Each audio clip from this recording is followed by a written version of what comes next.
আসসালামু আলাইকুম। Build engineering and কনস্ট্রাকশনের পক্ষ থেকে আমি মারুফ বলছি। আজকে আমি আপনাদের সাথে শেয়ার করব কিভাবে আপনি আপনার কম্পিউটারে সিএসআই ইট্যাপস এর 18 ভার্সন ইনস্টল করবেন। তো কথা না বাড়িয়ে আমি কাজে চলে যাচ্ছি। আরেকটা কথা না বললেই নয় যে আপনি যদি সিএসআই ডিটেইল 18 ইউজ করতে চান সেক্ষেত্রে অবশ্যই আপনার কম্পিউটারে অন্ততপক্ষে সিএসআই ইট্যাপস এর 18 ভার্সন ইনস্টল থাকা লাগবে। আপনি অন্য যে কোনো ভার্সনে কাজ করতে পারেন, কিন্তু ডিটেইলিং এর সময় আপনার রানটা হয় 18 এ। তো যেই কারণে আপনাদের 18 ভার্সন অবশ্যই ইনস্টল থাকা লাগবে, বাট আপনি অন্যান্য ভার্সনে 15 এ 16 এ 17 এ কাজ করতে পারেন, সমস্যা নেই। তুমি কথা না বলে কাজে চলে যাচ্ছি। প্রথমে আপনি আমার যে ফোল্ডার দেখতে পাচ্ছেন এখান থেকে আমি এই ট্যাবস এর ফাইলটি রান করছি।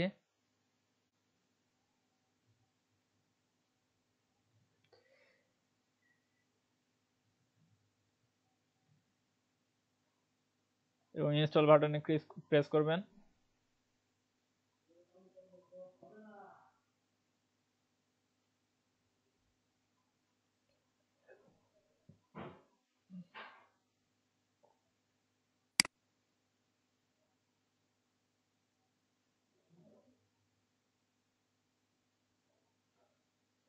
তো এখান থেকে আপনাদের সেম অন্যান্য ভার্সনের মতো নেক্সট বাটনে ক্লিক করবেন, এগ্রিমেন্টে অ্যাকসেপ্ট দিবেন।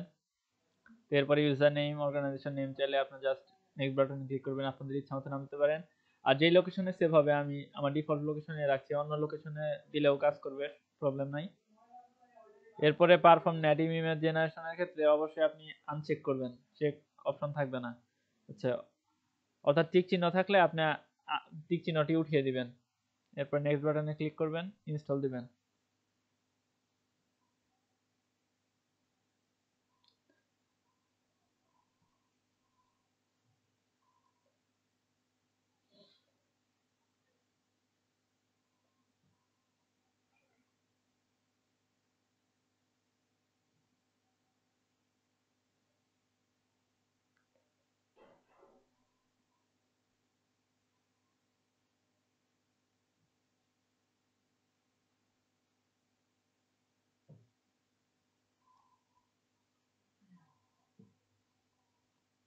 এরপরে আপনাদের গুরুত্বপূর্ণ একটি অপশন আসবে যে লাইসেন্স অ্যাক্টিভেশনের পপ আপ আসলে অবশ্যই নো দিবেন।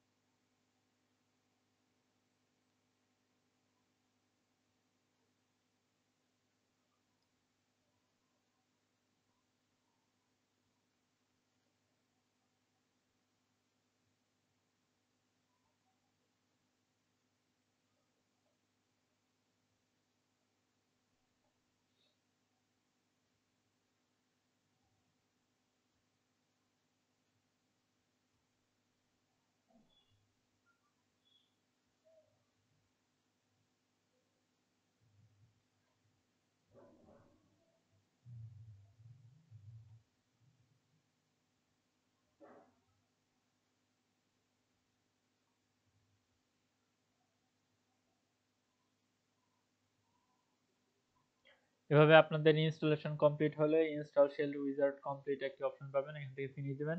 প্রোগ্রামটি অবশ্যই এখনো রান করবেন না, আমাদের এখন ক্র্যাক করার পালা। তো আপনি আমার স্ক্রিনে দেখতে পাচ্ছেন ক্র্যাক ফোল্ডার থেকে আমি কি জেন আছে প্রিভিয়াস যদি এলএস ইভিআরসি ফাইল থাকে সেটি ডিলিট করে দেবেন। এরপরে কিজেন এবং সেন্টিনেল ফাইলটি, সেন্টিনেল আরএমএস কোর ফাইলটি কপি করবেন। কপি করার পরে যে লোকেশনে আপনার এই ট্যাবস 18 ভার্সন ইনস্টল হয়েছে ওই লোকেশনে গিয়ে পেস্ট করে দিবেন। তো আমি ডেস্কটপে যে শর্টকাটটি আছে এই ট্যাবস 18 এ সেই লোকেশনে গিয়ে আমি ওপেন ফাইল লোকেশনে যাচ্ছি রাইট বাটন ক্লিকের মাধ্যমে। এরপরে আপনি এখানে যে ফাইলটি কপি করছেন ক্র্যাক এবং সেন্টিনেল ফাইল পেস্ট করে দিবেন। আচ্ছা, আমার ক্র্যাকটি মেবি অ্যান্টিভাইরাসে খেয়ে ফেলছে, তো আমি আবার পেস্ট করছি। তো অবশ্যই আপনাদের এই ডিফেন্ডার অথবা অ্যান্টিভাইরাসটি অফ রাখবেন। আমার real time protection already on ছিল, তো এই জন্য আমার প্রবলেমটা হয়েছে।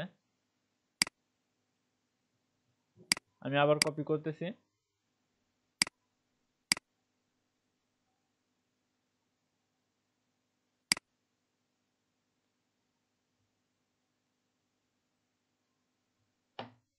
তো আমি আবার ফাইলটি কপি করছি ওই ডিফেন্ডার অফ অফ করার পর।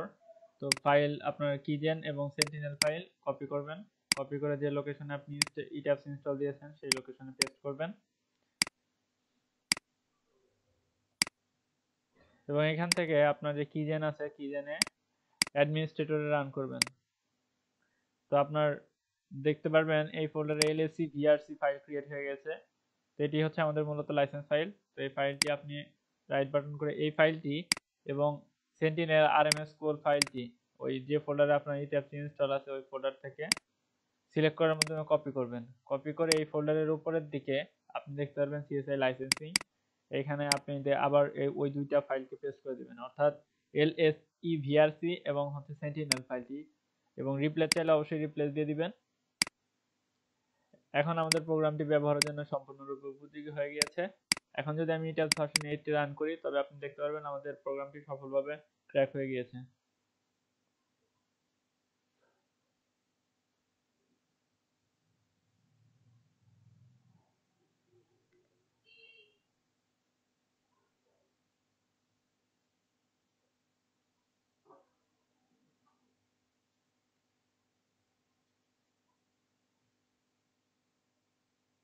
দেখেন আমাদের প্রোগ্রাম সম্পূর্ণরূপে রানের উপযোগী। তো এখান থেকে আমি যে কোনো নিউ ফাইল ক্রিয়েট করতে পারি।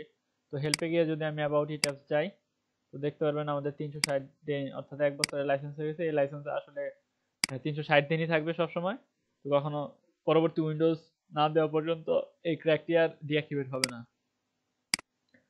তো এই ভিডিওটি যদি আপনাদের ভালো লাগে তবে অবশ্যই লাইক কমেন্ট শেয়ার করবেন, এবং আপনি যদি আমাদের চ্যানেল নতুন হয়ে থাকেন তবে সাবস্ক্রাইব করে বেল আইকনে প্রেস করে রাখুন আমাদের নিত্য নতুন আপডেট ভিডিও পাওয়ার জন্য।